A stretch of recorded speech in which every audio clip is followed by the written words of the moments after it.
Hi hello வணக்கம். நான் உங்கள் கலை. உசிலம்பட்டி எம்எல்ஏ விஜய் மகாலிங்கம் அவர்கள் அரசு மருத்துவமனைக்கு வந்துட்டு போயிருக்காரு. ஆல்ரெடி முதலே வந்துட்டு போயிருக்காரு. வந்துட்டு போனதுக்கு அப்புறம் என்ன மாற்றங்கள் வந்திருக்குன்னு பார்க்கலாம் வாங்க.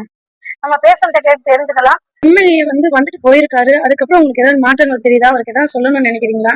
ஏதோ விஷயம் வரும் நல்லதே இருக்கு. சரி, நல்ல எந்த தொந்தரவு இல்லாம இருக்கு அவர் வந்ததுக்கு அப்புறம். ஆமா, சரி, அவருக்கு நன்றி சொல்லிடுங்க. நன்றி.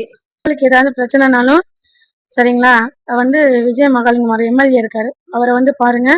இங்க உசிலம்பட்டி ஜிஹெச்ல இருந்து எந்த டிஸ்ட்ரிக்ட்ல இருந்து வந்தாலும் நல்லா பாத்துக்கிறாங்க, நல்லா தான் கவனிக்கிறாங்க. யாரையும் எதுவும் திட்டம் இல்லை. சிசரியன் நல்லா தான் பாக்குறாங்க. நார்மல் டெலிவரியா தான் நல்லா பாக்குறாங்க.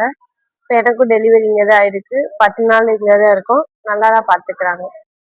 பேஷண்ட்கிட்ட இருந்து எந்த ஒரு நெகட்டிவ் கமெண்ட் வரல. கழிவறை, குடிநீர் எல்லா வசதியும் நல்லா இருக்குது. சுத்தம் சுகாதாரமும் சூப்பராக இருக்குது. பேஷண்ட்கிட்ட பணம் வாங்குறதுல இது காரணமான உசிலம்பட்டி எம்எல்ஏ விஜய் மகாலிங்கம் அவர்கள். உசிலம்பட்டியில் அடுத்தடுத்து என்ன நல்ல விஷயங்கள் நடக்குதோ அது உங்களுக்காக நான் ஷேர் பண்ணுறேன். என்ன ஃபாலோ பண்ணுங்கள், கமெண்ட் பண்ணுங்கள், லைக் பண்ணுங்கள். இந்த வீடியோவை உசிலம்பட்டி மக்களுக்கு ஷேர் பண்ணுங்கள். பாய்.